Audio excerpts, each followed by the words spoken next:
esteemed panelists whose extensive experience and insights will basically shape our conversation on the future of African energy landscape. So, Mr. Ephraim, please can you share the bio of the speakers?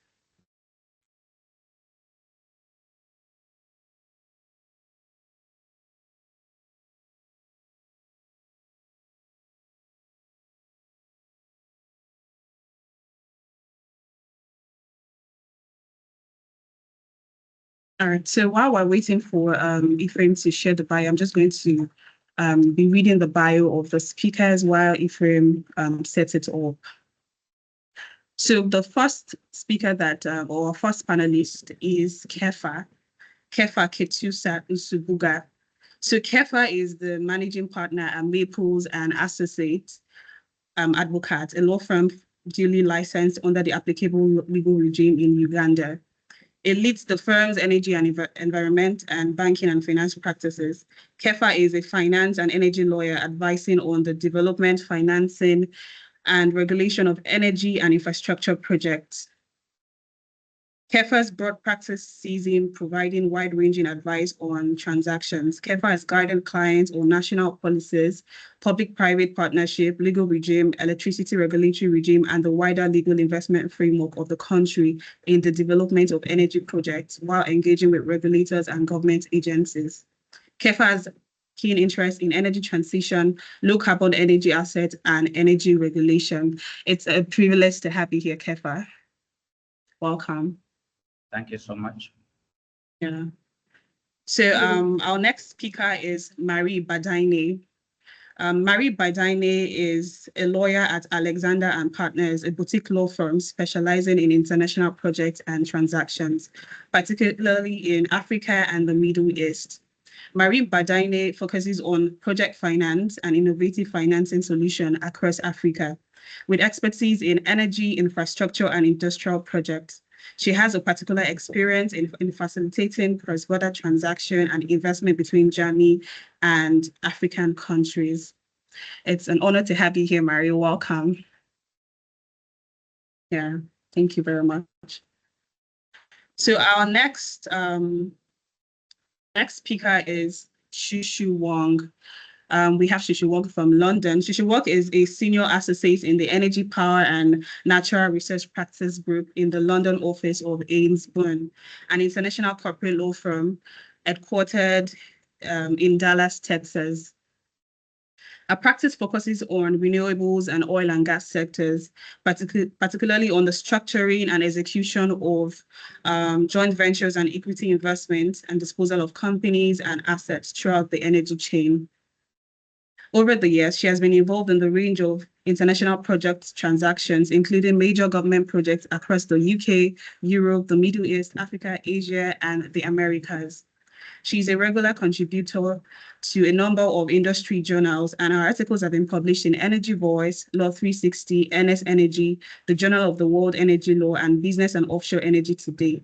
She was also recognized as a recommended lawyer by Legal 500 UK and Legalese 2024. It's an honor to have you, Shushu. Welcome. Great to be here. Thank you. Thank you very much. So our final speaker is Ozioma Agu. Ozioma Agu is a partner at Stern & Blanc Partners, leading the Energy, Finance and Infrastructure Practice Group. She has advised on banking and project financing transactions worth over $5 billion. Involving Nigeria and international financial institutions, export credit agencies, and the private sector. Our expertise includes cross-border lending, project finance, syndicated lending, structured finance, and corporate advisory, with several globally recognized deals. In energy, Ozioma has worked on major transactions such as an IOC acquisition, LPG financing, and funding for all oil and gas companies. She's also instrumental in establishing a state-led electricity market in Eastern Nigeria and advising on renewable energy solutions like solar mini-grids for off-grid communities. In infrastructure, Ozioma has advised on PPP projects, including the headline federal government road project on the RITC scheme, and also she has led the concessioning of a seaport in Gabon. Our work extends to supporting mining ventures also in the northern part of Nigeria. recognized by IFLR, Legal 500, ESQ 40 under 40, and the African Chamber 25 under 40, Energy Women Rising Star. Ozioma is a prominent figure in energy finance and the infrastructure sectors. It's good to have you here, Ozioma. Thank you for joining us. Thank you, KJ. Yeah, so now before we delve into today's discussion, so before we delve into today's discussion, I would like to reiterate that the Q&A session would be at the end of this webinar. So please try to mute your microphones while the speakers are speaking. And also, if you have any question, please make sure that you leave your question using the chat box or in the chat box section. So we're going to now delve into the discussion for today, right? We're going to delve into the discussion for today, right? So I will start with Ozioma. So we know that the African oil and gas sector is currently navigating like a period of transition. So on one hand, there is like an increased pressure to align with global energy transition goals, which basically shifts investors' focus or their preference towards like cleaner energy sources. On the other hand, we see that oil and gas is remains a very critical factor or a very critical resource for cleaner energy sources, right? So what are the key, let's start with this. What are the key trends? What key trends do you foresee shaping the African oil and gas sector in 2025? And how do you think that this trend would influence investment patterns and also regulatory frameworks in Africa as a whole? All right. Thank you, KJ. So the first trend, what we've been seeing happening, since last year and has gathered momentum from the end of last year till now, is of course, the return of the US influence and its impact on FDI. So one of the most significant factors that would shape 2025 and even beyond, to the best of our knowledge, is the return of Trump's administration and its fossil-friendly policies. So his rollback of restriction on US financing for international oil and gas projects is expected to drive a resurgence in foreign direct investments into Africa's hydrocarbon sector. And by this, I mean the oil and gas, your fossil fuels. And so we see that this policy shift aligns perfectly with the, short-term priorities of countries like Nigeria, Angola, and Mozambique, because these are countries that are actively seeking investment to boost production. For example, Nigeria, through the PIA, created investor-friendly regulatory framework that provides fiscal stability and transparency.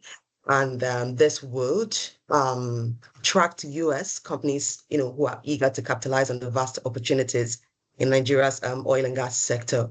So we're going to expect to see a lot of boom in local production. Projects like the Nigeria LNG Train 7 expansion, they will increase LNG production capacity by at least 30%. And we stand to benefit a lot from this. And also, there are risks that are inherent in these shifts. For instance, where we expect to have an oversaturated market after, a couple of years. And that is going to inevitably drop price in oil and gas, and that could shrink the revenues of countries like, Nigeria, who are very dependent on oil and gas exports. And then we also have, similar in Mozambique, the Rovuma LNG project is also expected to restart in 2025. A lot of these projects were already in the pipeline even before Trump's administration, but we're expecting it to have a boom right now. And we're expecting a lot of interest in this sectors. In Senegal and Mauritania, for example, the Grand Tocho, that's the GTA project, is already drawing attention from American and global players, further strengthening the FDI inflows into Africa's oil and gas sector. And this project signal like, a broader trend of African nations leveraging favorable global conditions to secure the capital needed to develop our oil and gas sector and the economy overall. Whether these trends and projects that are being, entered into that we expect to take shape immediately are going to be sustainable in the long-term future is a question for another day. So apart from the policy shifts in the wake of Trump's return to the Oval Office and how that is going to be affecting African nations, especially with him signing, declaring an emergency on the energy space and also pulling out of climate agreements. We have the potential right now in African nations, Nigeria particularly, to have a gas-driven future. I mentioned this a bit when I was speaking on the first point of his return and the impacts on energy policies. Now, so African natural reserves, natural gas reserves are really fast becoming the centerpiece of our energy strategy, whether we like it or not. And it's driven by a rising global demand, particularly in Europe and Asia. Natural gas, as you know, it is not particularly a clean source of energy, but it's been adopted by the European Union as a transitional fuel because it's cleaner than your fossil fuels, and we have it in, an abundance in Africa and in Nigeria. Speaking of over 200 trillion cubic feet of gas that are vastly underutilized. So in 2025, we expect that countries like Nigeria, Mozambique, Tanzania, and Algeria are expected to see significant developments in their gas sectors. In Tanzania, for instance, the government is looking to finalize agreements with Shell and Equinor for about $30 billion LNG export terminal. And we expect that to make progress between 2025 and 2026. And the country is also working to strengthen its regulatory frameworks to ensure smooth implementation and attract further investment. And meanwhile, a country like Algeria, which is already a leading gas supplier to Europe, will scale up exploration activities under its $50 billion hydrocarbons investment plan, with a 71% allocated to exploration and production. Sometime last year, we, around March, or in the first quarter, the president signed executive orders to ramp up activities in the gas sector, natural gas sector, with a particular focus on CNG and then LPG. Now we have VAT exemptions, import duty exemptions. And so these are and also, of course, gas incentives for the production of NAG, that's non-associated gas. So we're going to be seeing these are the focus of these executive orders and even the implementation guidelines that were issued for into that is to offer incentives to investors, to operators in the gas sector. So we expect to see a lot of activities, a lot of business enterprises in the oil and gas sector who want to take advantage of those incentives. So we expect to see a lot of activities in the natural gas sector, particularly. And so if this is time, if you have investors who are looking into coming into the Nigerian market to, exploit, to take advantage of the oil and gas sector, it would be very necessary to, open their eyes to what's happening in the gas sector. There's a lot that they can gain from it. And also, we are likely to see increased commitments from international energy companies investing in the gas infrastructure itself, not just in the exploration and processing of gas, but the infrastructure, because these incentives are not just tied to exploring and processing natural gas, but also in the infrastructure, importation of equipment, tied to gas infrastructure, construction of pipelines and all of that. There are several layers of incentives tied to that. So we're going to be seeing a lot of boom in that sector. And this focus on gas will not only drive exports, but also transform local economies. And again, Mozambique will continue collaborating with neighboring countries in 2025 to utilize their LNG for industrialization and infrastructure development. Now, before I wrap up my response on this question, there is a very important trend. It may not really be as loud as natural gas and the rest of it, but it's a trend that we're going to be seeing taking shape. And I'll give you a practical example of that. I was in AOW last year in Cape Town, and a lot of the companies who were there for exhibitions were companies in the oil and gas technological space. Now, these are not companies who are into exploration or production or processing or transportation of oil and gas products. They're companies who are focused on AI, seismic imaging, other technological innovations in the oil and gas sector. And there were so many of them who were either looking for, new contacts, looking for markets in Africa, or even looking for funding and financing. So we're going to be seeing a lot of drive in the technological space. Oil and gas technological companies are also are going to be making a kill in the next couple of years. In this year as well, Egypt is expected to lead the continent in integrating, advanced technologies in its oil and gas operations. And like I mentioned, the use of AI and seismic imaging in gas fields is setting a benchmark for how innovation can optimize exploration and production. Also, Egypt, I keep mentioning Egypt because they're actually taking the charge in this. Egypt will also be strengthening its role as a regional energy hub by securing agreements to process and export Cypriot natural gas, which will further also enhance its strategic importance. And I believe other African countries like Senegal and Nigeria can build on this now too. I think I've already, KJ, I think I've already exceeded my time, but just in 30 seconds, the other trend that I see, the rise of the African carbon market, also closely tied to my number one and number two responses. And I'm just going to focus on Nigeria here. But in 2024, in a bid to demonstrate its commitment to carbon market development, Nigeria established the Intergovernmental Committee on Carbon Market Activation sometime in March 2024. And so this committee is tasked with creating a blueprint to drive an efficient and sustainable carbon market system, positioning Nigeria as a key player in the continent's carbon tracing landscape. So we expect to see a lot of things happening in the carbon market, carbon capturing, carbon tracing. And by this 2025 and beyond, these initiatives are expected to attract substantial investments into African oil and gas sector. Do I still have more time, KJ, or can I continue? No, I think we would have to stop you right there. But I mean, you gave a lot of insights, and there is no doubt that the oil and gas investment landscape would burgeon in 2025, right? So, which brings me to you, Shushu. So, energy security remains one of the most pressing challenges, with millions lacking access to reliable power, while industries struggle with inconsistent supply at the moment. But at the same time, countries are also seeking economic transformation through industrialization and value-added production.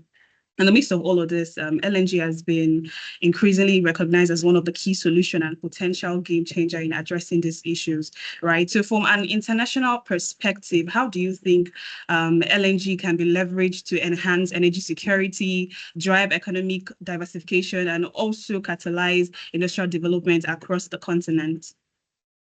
Thank you. So I think the role that LNG can play in Africa's energy sector is potentially transformative, particularly in light of the fact that Africa's oil and gas market is forecasted to grow by more than 5.5% annually through to 2027. West African countries represent the leading producing and exporting region in terms of LNG, with Nigeria, Angola, Equatorial Guinea, Cameroon and Congo representing almost 60% of total LNG exports from Africa in the first 9 months of 2024. It's also, I think, worth pointing out that research from Wood Mackenzie suggests that African LNG has a potential to grow from 40 million to 50 million tons per annum today to nearly 100 million tons by the mid-2030s. So as European countries continue to cast around for alternatives to Russian energy, Africa, which accounted for 40% of natural gas discovered worldwide between 2010 and 2020, can really capitalize on this. So taking the question in turn, in terms of energy security, LNG can provide a stable, reliable energy supply that's less vulnerable to disruptions compared to other sources such as oil imports or weather-dependent hydropower, solar, or wind. LNG can also help to diversify Africa's energy mix, reducing dependency on traditional fuel sources such as coal and oil, and also reducing dependence on imported fuels. This flexibility will help to stabilize the energy grid, and it lowers the risks posed by fluctuations in global fuel prices.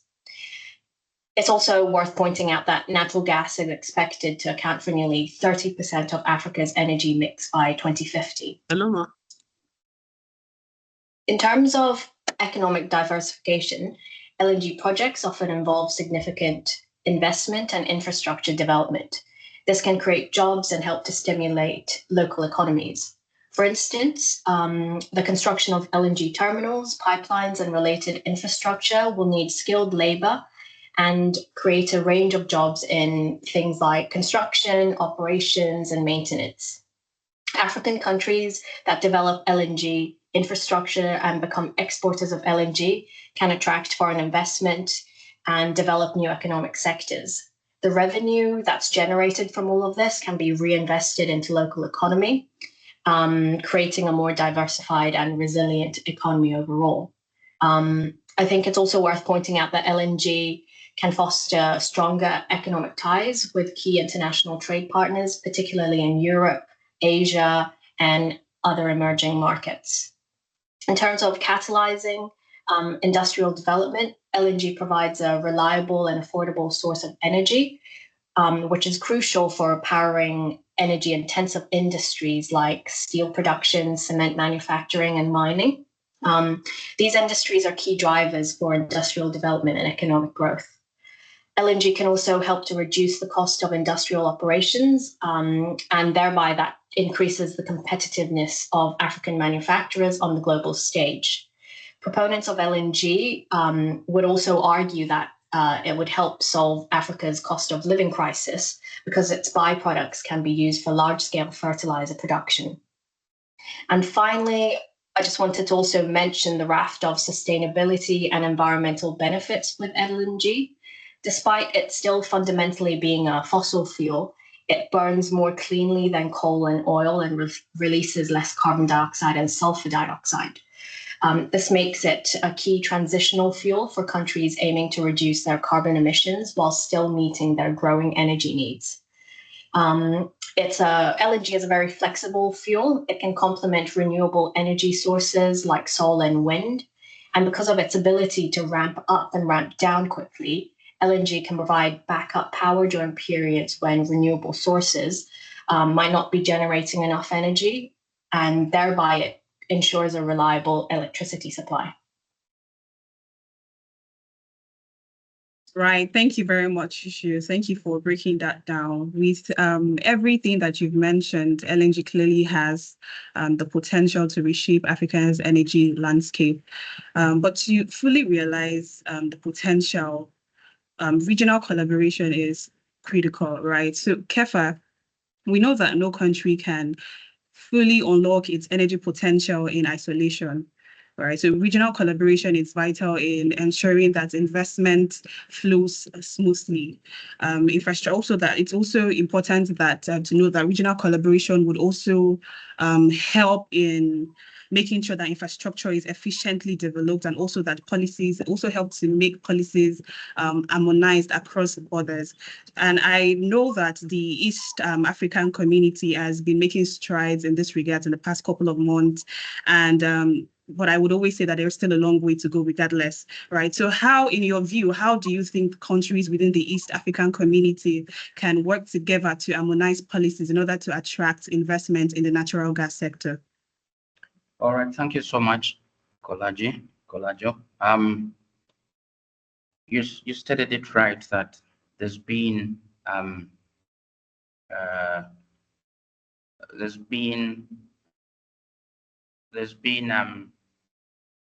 efforts to work together or to collaborate as East African countries, and we've seen this coming through between the government of Tanzania and the government of Uganda when, yeah, through signing of bilateral agreements, entered into a collaboration to develop the East African crude oil pipeline, which I believe many have heard of, which would be running from Uganda's oil fields up in northwest Uganda down to Tanga in Tanzania to allow export of the crude oil. Yeah, this project is budgeted at 10 billion US dollars. And as we speak right now, a lot has gone in between the government of Tanzania and Uganda, which has led to, Uganda and Tanzania aligning the legal, regulatory, and tax policies in order to attract as much investors to the project. So with such an example, we realize that that collaboration through regional policy and regulatory frameworks is important. So in a way, in East Africa, to encourage the other African countries, rather the other East African countries, Kenya, Rwanda, and the like, is to have that collaborative effort where projects are done together, and in a way you're able to attract collective investment and also share the burden, as opposed to want to go alone and then have to carry the burden alone in terms of cost, but also in terms of learning, because it's very critical. This is a new area in our country. So likewise, when it comes to the natural gas project, it's the same spirit that as East Africa, we should be following, working together, aligning our policies, aligning our regulations, so that once someone comes in Uganda, they are sure that when they go to Kenya or they go to Tanzania, it's the same, like I mentioned above, So investors coming to invest into this, the oil pipeline, are quite clear on what is expected from the legal, regulatory, and tax perspective of the project. Then the other issue is the shared infrastructure development, whereby if, again, we share these infrastructure projects, developing of pipelines, natural gas terminals, as one of the speakers alluded, it enhances that access to regional and international markets. Already as it stands, Uganda and Tanzania have continued to collaborate on this. And last year in April, the government of Uganda and government of Tanzania issued an expression of interest, calling upon consultants to conduct a detailed feasibility study for the development of a natural gas transmission pipeline from Tanzania to Uganda. Again, if we work together, it will make it will help carry these burdens. It will help carrying these burdens easier. Then the other issue is about cross-border power trading. Once this natural gas, again, like someone alluded, can be used to generate power, which can subsidize, which can support or supplement the renewable energy in terms of solar and wind.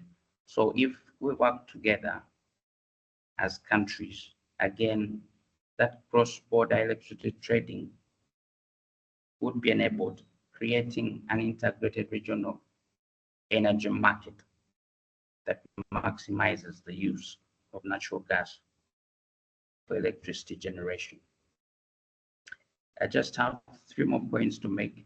The other is, again, if countries, can coordinate investment promotions, have a joint investment promotion platform where they're again targeting the relevant investors, offering a unified voice to showcase the region's natural gas potential and opportunities.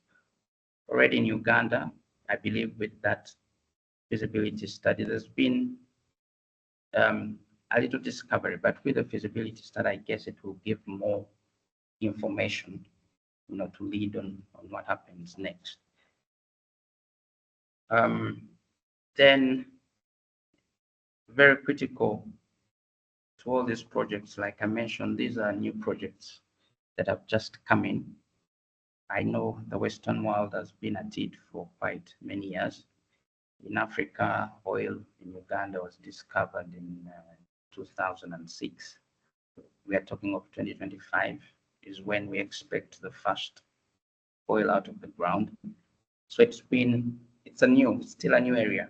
So it's important, to put in place capacity building and knowledge sharing forums so that training programs for government officials, regulators, and private sector are put in place aimed to build technical and regulatory capacity within the sector. But also very important, given that these are huge projects, is also encourage the involvement of the public and private sectors in these projects so that there's leverage on the finance and technical expertise. Governments can create favorable conditions under the PPAs or public-private partnerships, where they can harmonize their legal frameworks to provide for transparency in tendering processes. That is very important, so that there's transparency. Once someone tenders, they're clear that they won't need to come in to influence or facilitate the process, but rather everything is transparent and there are systems that can deliver. Then finally, the environmental and social standards. This is very important in the world today in relation to climate change, but also as responsible citizens, responsible sovereigns, to respect or preserve the environment. So it's very important to put in place environmental, social, and governance structures that, of course, will attract the investment into these countries, as we realize that due to the climate change issue, a lot of investors are keen on looking at the environmental, social, and governance aspects of given projects. So whereas in the previous, these have not been given much attention, like has happened in a couple of countries where, you've had a couple of environmentalists or activists going in and challenging some of these projects, is because some of these haven't been taken care of. Of course, some of our projects here in Uganda have also been affected in a way around the environmental aspect, but government has come in, and also the international oil companies have also come in to give comfort that they're doing the right thing. So at the end of the day, if all these standards are set, then and they're transparent and they're clear to everyone from the investor perspective and even to the citizens where these projects are bound to happen, then there would be an understanding between either party, so that when it comes to community engagements, the locals already know the benefits that will come through these projects.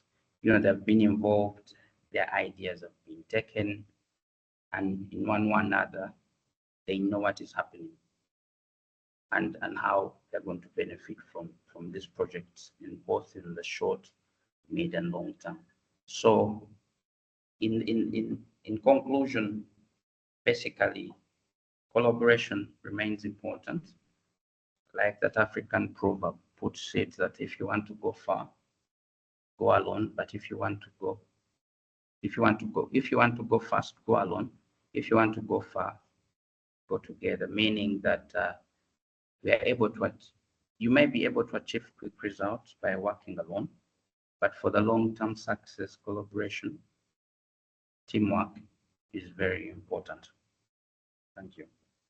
Yeah, thank you very much, Kefa. I mean, that was quite detailed, and it was an insightful point that you gave there. I'm going to hold on to the South African proverb you mentioned because it's really evident that Ammonite's policies and collaboration, like you mentioned, and regulatory alignments would be key to make sure, or in making sure that this gas project attracts investors or make it attractive for investors. Right. So, Mary, let's shift our focus a bit to a different type of opportunity, which is the potential of small gas fields, right? So across the world, we've seen how innovative programs can basically transform overlooked resource into highly productive energy assets, right? So the Dutch Small Field Program is an example of how small gas have been successfully leveraged to maximize output and also drive local energy production. So in your view, how do you think Africa can adapt a similar approach to unlock the potential of its small gas field, and what step do you think would be needed to make this a reality? Thanks a lot, KJ, and thanks again for having me. I'm very happy to be among you. So as we all know, Western financiers are pulling out from Africa, and majors as well are like looking at their very strategic assets. So this has for no doubt created funding gap that needs to be addressed, and for that we need to be creative. And indeed, the small gas fields, Dutch small gas field program is could be a model that we could follow. So basically, first of all, there's another topic we don't talk about much, is also the currency issue with the Dangote refinery in Africa. That's one of the aim is to address this challenge of currency, because it's not only like an energy topic, but also an economic one. And it goes about like economic stability. So it's very important to be discussed. So with the international and Western financier pulling out from African energy sector, this might be like hard like as a setback, but not only for Senegal, but for all other African countries, these challenges, we can turn it into like an advantage. That what I believe in, by taking inspiration from the Dutch small fields gas program. And basically the Dutch, what they figured out was that instead of relying only on massive gas fields, they could also develop smaller scattered reserves to ensure a steady domestic supply, reduce imports, and help decarbonize industries.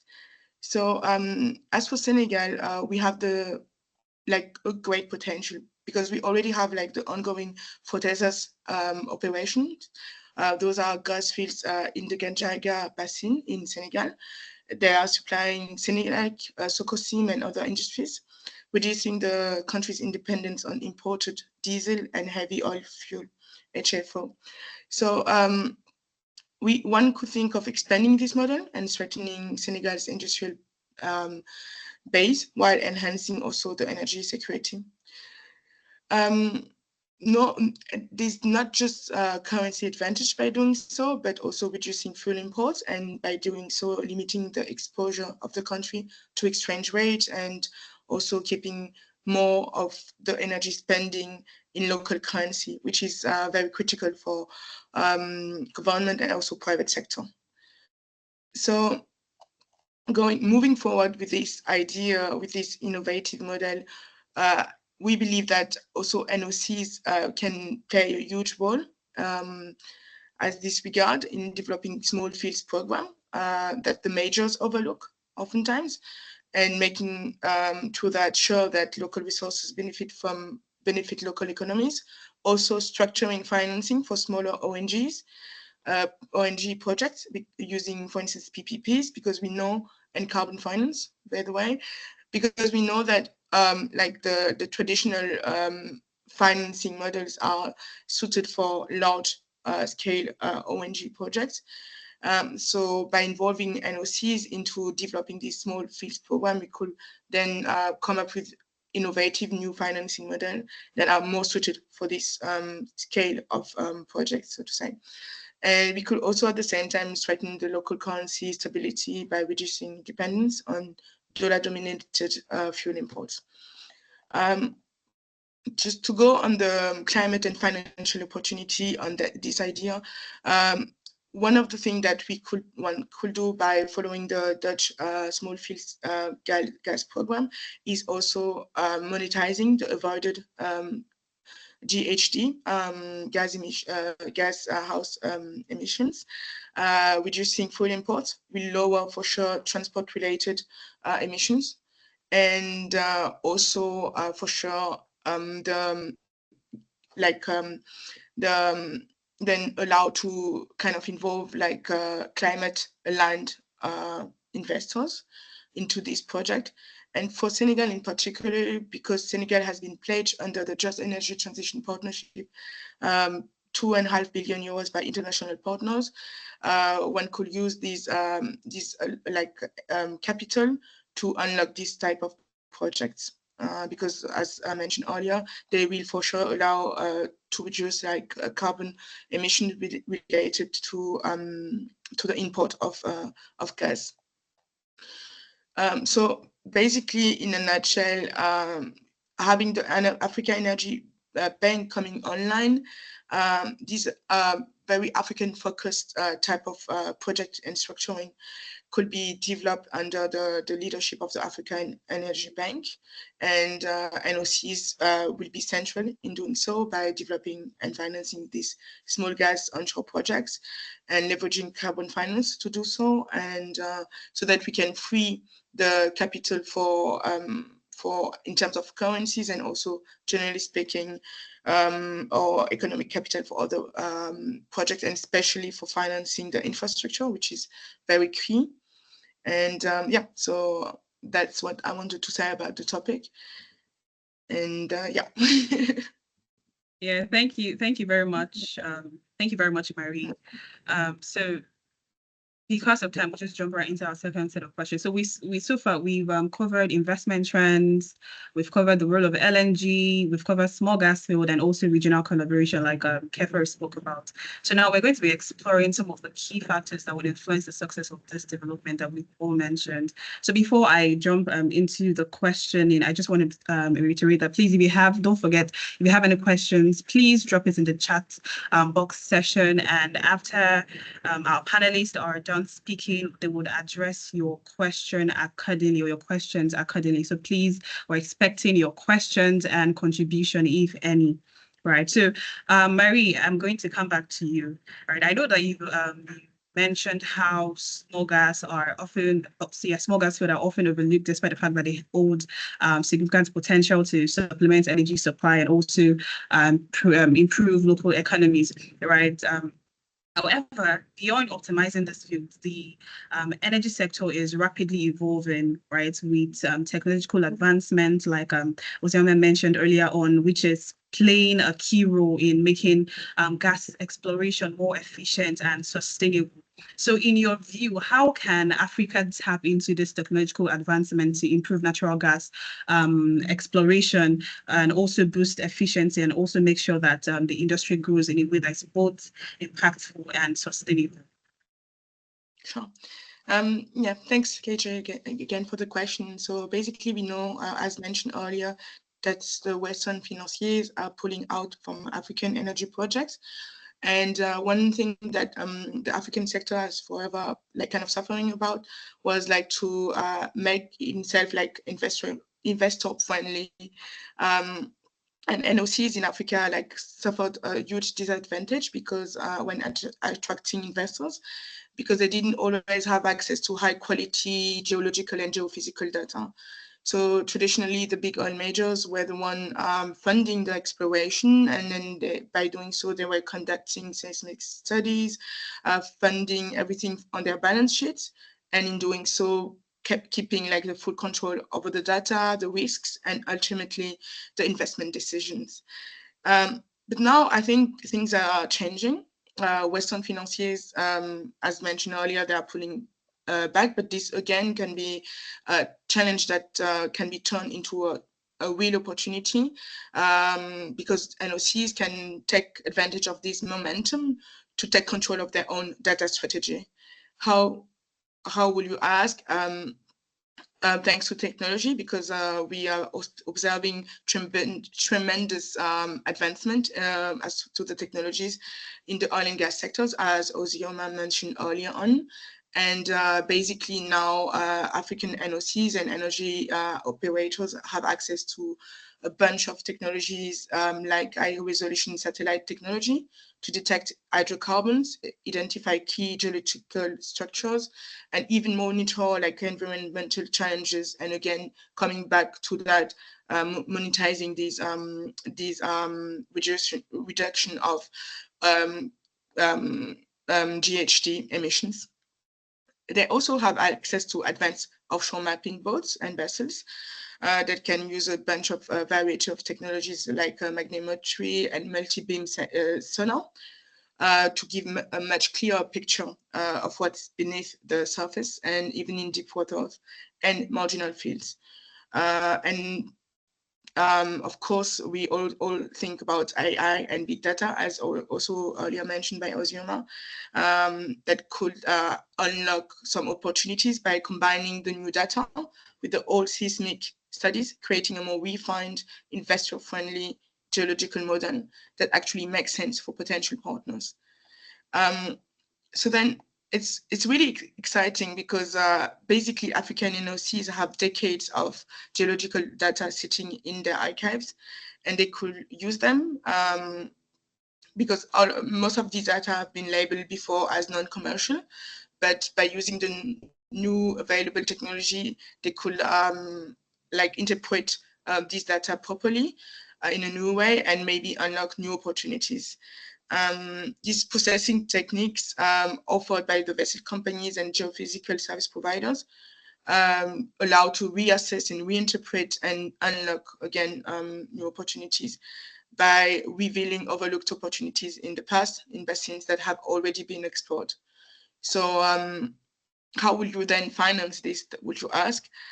Basically, in this regard, I would like to jump on the model that has been used for the deep sea search as to the MH370 Malaysian Airlines flight that has disappeared in the China in the East Asia.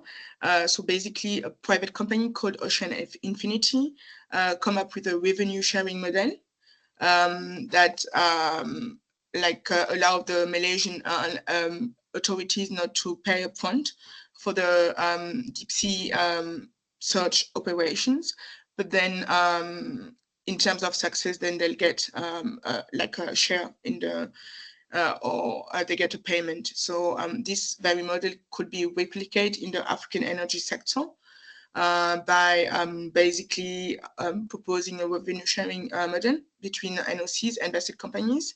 The vessel companies could like conduct new mapping and reassessment, all seismic data, and then at no or limited initial cost to the NOCs, and then in return they receive a share of future revenues for any newly identified commercial discoveries or enhanced production from reassessed wells. So this would be a low risk, high reward strategy. Both sides win, and NOCs can unlock new resources without a huge upfront costs. And the vessel companies get a return because for a vessel company, like a vessel that is not operating is a loss of money. So basically they do need to kind of get their vessels operating. And this could be a way of unlocking again new investments and basically allowing African NOCs to take control on their investment narrative negotiate better deal, attract alternative financing sources, because as mentioned earlier, the fact that these for instance, thanks to satellite and all the new technologies and AI, you can also monitor operating fields, so to say. You can then better have a control on the GHG emissions and monetize this by through carbon finance, and of course optimize the field development. So in a nutshell, I would say the future of African oil and gas sector is lies within the hand of NOCs willing to embrace these new technologies. Thank you very much, Mary. I mean, your thoughts on technology advancement or technology in the African natural gas sector reinforces the fact that innovation and efficiency will be crucial for the African natural gas industry, right? But in addition to embracing technology, policy and regulatory frameworks will also play an equally important role in shaping the successful gas market in Africa, right? So Kefa, across the globe, regions like we've seen regions like the US and the Middle East. We've seen that they've developed strong policy frameworks that have attracted investment and also helped them to build stable markets over the years.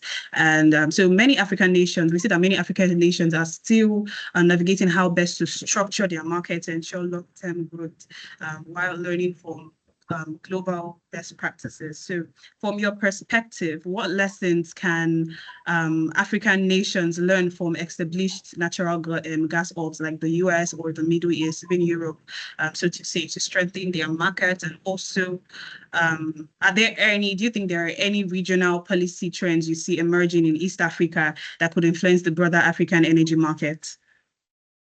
Thank you so much. I'll go through this quickly.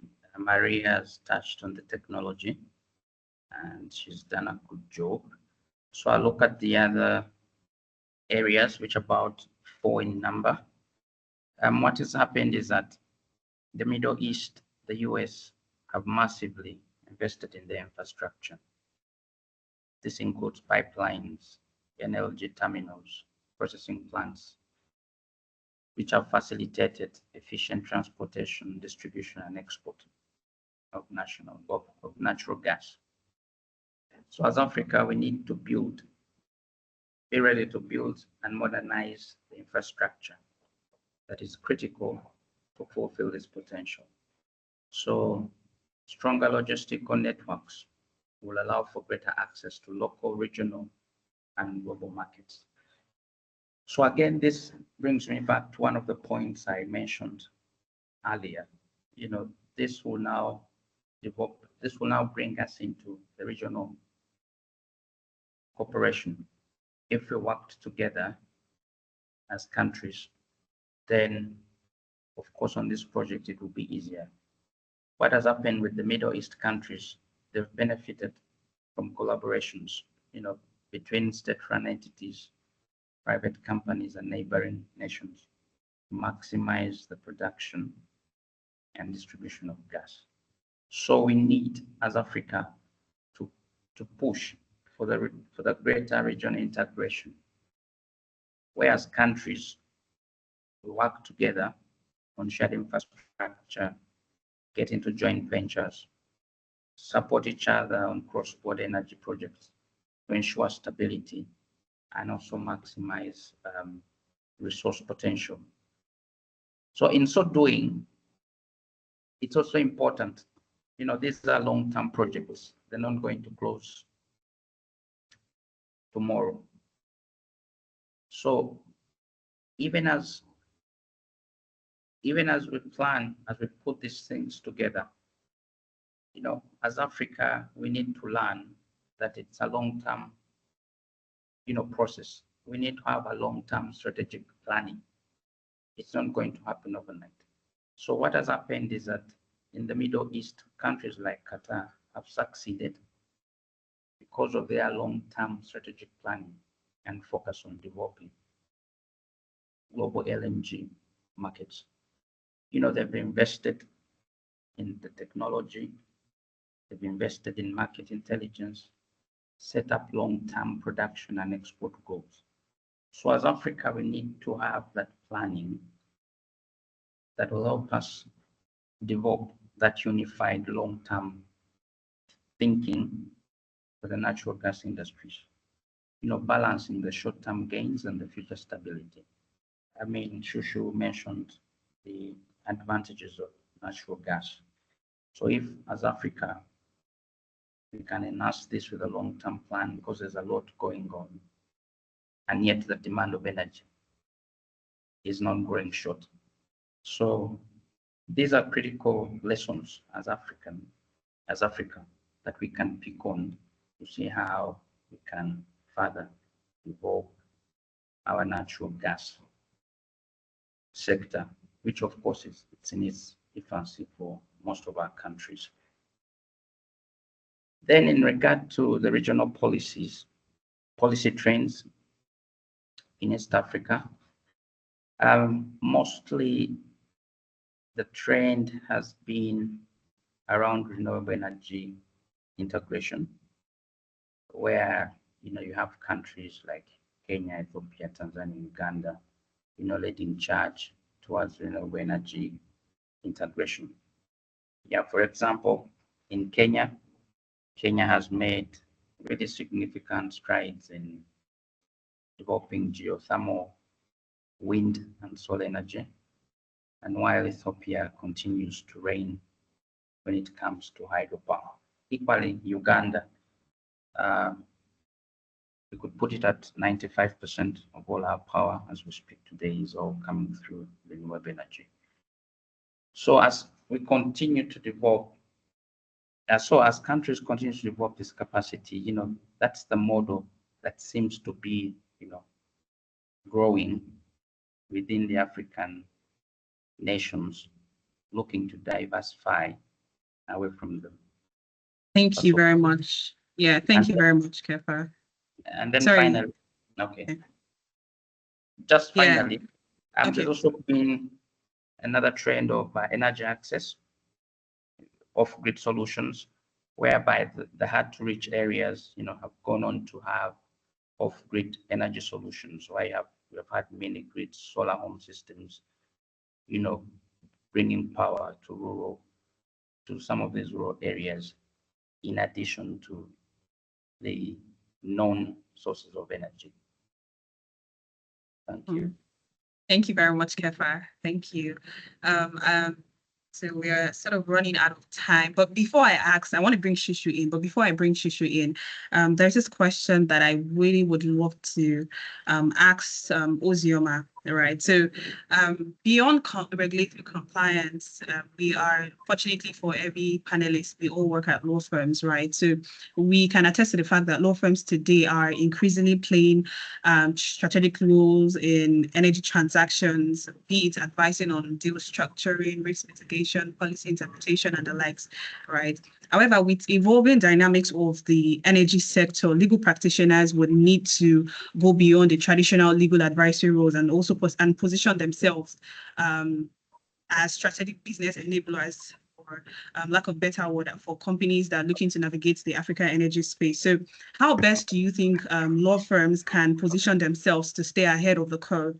And what unique opportunities exist for legal practitioners to add value to the fast-changing industry?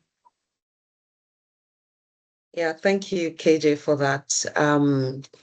The oil and gas industry is a complex, fast-changing environment and also very volatile and unpredictable, even though we already sound like a broken record now about the whole impact of Trump's pro-fossil policies and how that is going to affect the sector. The reality of it is that it actually shows us how unpredictable the energy sector is. Anything can happen tomorrow, right? So as lawyers, we have to move with the trend. We have to be prepared, be strategic and take on these opportunities as they come and help our clients, navigate with these shifting investment priorities as they come. And so to remain competitive and add values, we must be strategic partners who not only solve immediate legal issues, but also anticipate our clients' needs and align their services with emerging trends. So I believe the first steps for law firms is to deeply understand how these changes affect our clients. First of all, facilitating cross-border investments and financing. We expect a lot of, inflow of FDIs into the economy across board African nations. And so what can law firms do to adequately prepare themselves? We have to be very proactive.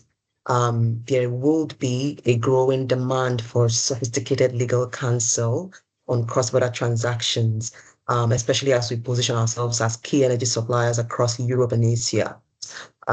So we can support these transactions by structuring project financing agreements, ensuring compliance with local regulations, and advising on tax incentives. I gave an example of the executive order that was signed and issued by the president in Nigeria last year on granting incentives for companies who are into NAG, and then CNG and LPG import exemptions and VAT exemptions and all of that. We've had clients that we've had to, issue advisory opinions for, and basically giving them insights into what these incentives are. You can also, even as a lawyer, take that proactive measure yourself and not wait for a client to ask you.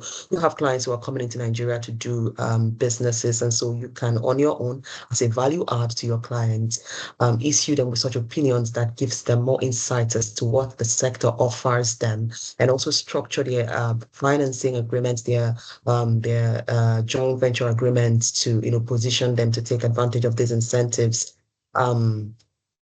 So, law firms that offer this seamless navigation of local and international frameworks, including even investment treaties that are beyond the coffers of the country where you have your sole jurisdiction. You position yourself as an indispensable asset to your clients in entering the African market. The other important factor that law firms should consider and how they can take advantage of this market is on regulatory guidance and ESG compliance. In as much as the world is tilting towards fossil fuel at the moment, there's so much at risk as well. There's so much at risk as well. I wrote something on LinkedIn a couple of days back about the risks that are inherent in this new regime. And one of that is regulatory isolation. So whether we like it or not, there's still the big investors who are ESG compliant, who would, tactically alienate themselves from investors or from markets that are anti-climate considerations. And so as the world is currently balancing fossil fuel needs with climate goals, ESG compliance is also a priority. And so we are going to also take, for example, we're going to see projects that require compliance with ESG frameworks to assess funding and meet global sustainability benchmarks. You're going to also keep seeing your sustainability-linked loans.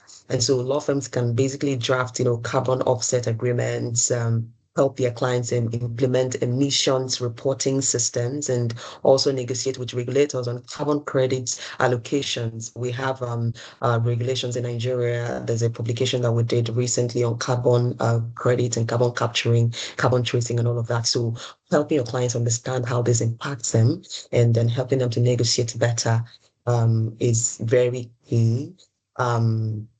So also supporting lawyers can do so well in supporting technology integration. In our firm, we have a specialized department that deals with technology, innovation and the likes, AI, blockchain, and all of that. So, law firms have to come to terms with assisting their clients to reshape exploration and production and ensuring smooth integration of this technology like AI, blockchain, and seismic imaging. You're going to keep I mentioned that when I was in Cape Town, I met a couple of exhibitors who offer this technology to oil and gas sector. So you have to also be very strategic about these things and not just focus on clients or just anticipate that clients will always come to you for you to draft a GSPA for them or draft a joint venture or draft PP as the case may be. You would have clients in the technology sector who will come and ask you, they need a data sharing agreement, and so to protect their intellectual property or a couple of other things. And this is where you come in as a law firm to help them optimize, output and reduce risk in that sector. And this is very valuable because as technology adoption grows, clients need lawyers who understand how to structure contracts that balance innovation with compliance and risk mitigation. Also, dealing with disputes in a volatile sector, very, very important. Lawyers the pace of change in oil and gas is increasing, disputes over contracts, delays, debt recovery. We have a department, debt recovery department in the, some of the cases that we've handled over time involve oil and gas disputes, contract delays and, refusal to pay and all of that. So it's something that law firms have to equip themselves to be able to deal with. And then just to wrap up, regional financing opportunities. Lawyers can also help broker financing. We've had clients in the oil and gas sector who are not just looking for the legal work, but also looking for, connections with financiers who can help fund their project. And we've also had potential financiers who are looking for viable oil and gas projects and oil and gas businesses that they can fund in the country. And so what do you do as a lawyer? You can help to broker the deal. You can help to bring this two people in the value chain together to, and then take the conversation forward. That's an extra add. And to do these things, you must have that sector-specific expertise. You must have proactive, client engagement and leveraging your technology, and then understand and building regional partnerships are very important and the key assets that you offer as a lawyer and a law firm. Thank you. Thank you very much, Azuma. That was quite insightful, and I'm sure that with everything you've said, everyone can take one or two and implement it at their various firms, right? So to the final question, because of our time, Shushu, I'm coming to you now. So public-private partnership is one topic that I believe should be invaluable in Africa, even globally, not just in Africa. Right. So we've seen across Africa that public-private partnership remains one of the most effective tools for developing Africa's natural gas sector. But their success would depend on getting the structure right. All right. So what key elements do you think are critical for this partnership, and how can governments and foreign investors better align themselves to share risks and build sustainable solutions? Yeah, thank you. I know we're pressed for time, so I'll keep this brief. PPPs, public-private partnerships, are essential mechanisms for driving large-scale infrastructure projects. It's a way of delivering efficient, high-quality, cost-effective infrastructure. For it to be successful, it requires a strategic combination of government and private sector strengths. There are many factors, I think, that are critical to make these partnerships work, but I'll focus on three: a clear, transparent legal and regulatory framework, aligned objectives and shared risk, and financial viability and clear funding mechanisms. So first, a clear and transparent legal and regulatory framework. What does that mean? It means governments need to establish a stable legal environment that ensure protection of investments, defines roles and responsibilities clearly, and ensures enforceability of contracts. It's also really important to have well-defined rules on land ownership, environmental standards, and IP rights, for instance. There needs to be clear regulations to govern PPP operations, including terms for competition, procurement, taxation, and dispute resolution mechanisms. And a strong regulatory body is vital for overseeing and ensuring compliance throughout the project cycle. And then second, aligned objectives and shared risk. Public and private partners need to share objectives. Typically, governments would focus on public service delivery, economic development, and social welfare, for instance, whilst the private entities would focus more on generating returns on investment. So aligning the goals is critical if you want the partnership to be long-term. Risk allocation, that's a very key principle of PPPs. Parties need to understand and agree on how risks are distributed. The private sector may assume risks relating to financing, construction, and operations, while the government might assume risks relating to policy changes, legal issues, or demand fluctuations, for instance. And the third element to mention is financial viability and clear funding mechanisms. So the financial structure of PPPs need to be robust and attractive enough for private investors. That includes clear revenue generation models, for instance, user fees, tariffs, government payments, and also adequate risk mitigation strategies. The governments can also issue partial funding or guarantees to make projects more attractive to the private sector. So other factors that I'll just mention very quickly in order to make PPPs effective includes government commitment and political support, effective project design and feasibility studies to ensure the project is realistic and feasible, transparency, communication, and stakeholder engagement, well-defined key performance indicators, and last but not least, well-defined exit mechanisms at the end of the partnership term, and whether that involves an asset transfer, renewal, or another form of transition.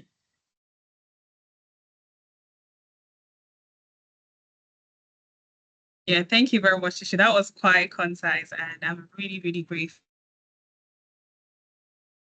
for into time. So thank you very much to all our panelists, and thank you very much to our audience also for coming in, for staying with us. We are really, really grateful. So without wasting further time, we're going to be moving to the Q&A session. Right. So please, if you have any question, please put it in the chat box. Our panelists are here on ground to answer your questions. So please, why don't we take a lot of questions? Take about 2-3 questions because of our time. So please put your questions in the chat box. So we already have one question from Rebecca. Okay, right. So Rebecca says that please bring in your question. Please bring in your question while I read this out. So Rebecca says that how can African countries balance the need for natural gas development with the global push for renewable energy? How can African countries balance the need for natural gas development with the global push for renewable energy? So I think Ozioma and Marie would be in the best position to answer this question. So Marie, please go first. Thank you, KJ. So yeah, basically, I think, again, we can navigate these needs for our energy supply to industrialize, and at the same time pay attention to our climate goals by being very innovative in terms of the way we are financing and structuring our projects. And as I earlier mentioned, it is very important to leverage technology to be able to limit the emissions and monetize the avoided emissions. That's for sure what we can do, being less traditional in terms of the way we are taking things and showing the world that we can do both, like at the same time growing our energy supply and industrializing, and at the same time also looking and being very mindful of our emissions. Right. Thank you very much, Marie. Ozioma, please. Yeah, I think Marie has said the bulk of it, but just to add, the truth of the matter is that two truths can always coexist. So we're able to strike that balance. The problem is just that we have a different reality as African nations compared to the Western world. So the metrics of sustainability that is being, used over there cannot be exactly what we're using over here. So we have to ensure that it's something that really matches our terrain, our current environment, and that is why natural gas has come to stay, for a very long time. It is not a particularly clean energy source, but it is a cleaner energy source than your traditional one. So there's no gainsaying that we cannot abandon that. So we have a vast natural gas that we haven't even realized. And so before when you talk about energy, we have to be very sufficient as a nation first before we now get to that level where we can say, oh, we can't use this anymore. So in order to achieve that sufficiency, we have to deploy our resources, and that is the natural gas, and we have to keep exploring that. And Mary talked about technology, using technologies that are safe to reduce emission, and then also ensuring that we structure agreements that meet, reasonable sustainability metrics for our terrain. That's all that I can say about that. Right, thank you very much. So because of time, we'll just take one final question. We have a question here that says, seeing that a lot has been spoken on the possible influx of investors into the African finance sector, African energy sector, rather. So what are the potential environmental impacts of expanding natural gas production in Africa, and how can they be mitigated? So I think Kefa and Shushu would, please, I would appreciate if you can come in on this. I can go first, and I'll just focus on one. I think one environmental impact, which has been mentioned already, is greenhouse gas emissions. It is fundamentally still a fossil fuel, but it does produce carbon dioxide when burned.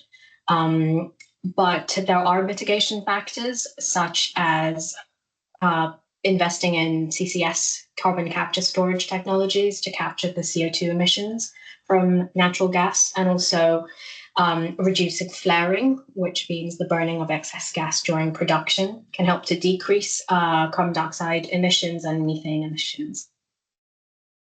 All right, thank you very much. Kefa, please. All right, thank you. The other element I see is environmental impact is around the human rights issue that relates to the environment. We've seen many projects being affected in that way, where, through the acquisition of land and the like, some of the population has been left affected as a result of this development. So in one way or another, that element, the social aspect of it, should also be taken into consideration by allowing community engagement with the communities where these projects are being developed, so that they have a buy-in and they also understand the benefit, both short, middle, mid-term and long-term, for this project. Thank you. All right, thank you very much, Kefa. Shushu and Kefa, they've answered it all, right? Just to add to what Kefa said, so under the Petroleum Industry Act in Nigeria, we call it the PIA. So our law provides for what we know as the Host Community Development Fund, right, where the government adequately compensates this community for the environmental impact, and the compensation is usually very adequate because a percentage of the proceeds from this natural gas exploration, so to say, is given to the host community. Right. So thank you to all our esteemed panelists for your insightful contributions today. I must say, without minding any word, that I've gained substantial amount of insight from the discussion we've had today. Right. So it's actually very clear that Africa has the resource and potential to shape a very strong and sustainable natural gas future. However, the real challenge will still lie in the execution at the end of the day, right? So to our audience, we appreciate you for your participation. Thank you guys for staying with us till the very end. We are grateful. So we've come to the end of the webinar. Please, if you have further questions or you want to discuss further opportunities with our panelists, you can follow them, or you can reach out to them on LinkedIn or any other professional platform. Thank you once again to our panelists. We are grateful. Thank you. We hope to explore further opportunities in the future with you.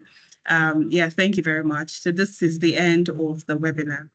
Have a good day. Thank you. Thanks, KJ, for the great moderation.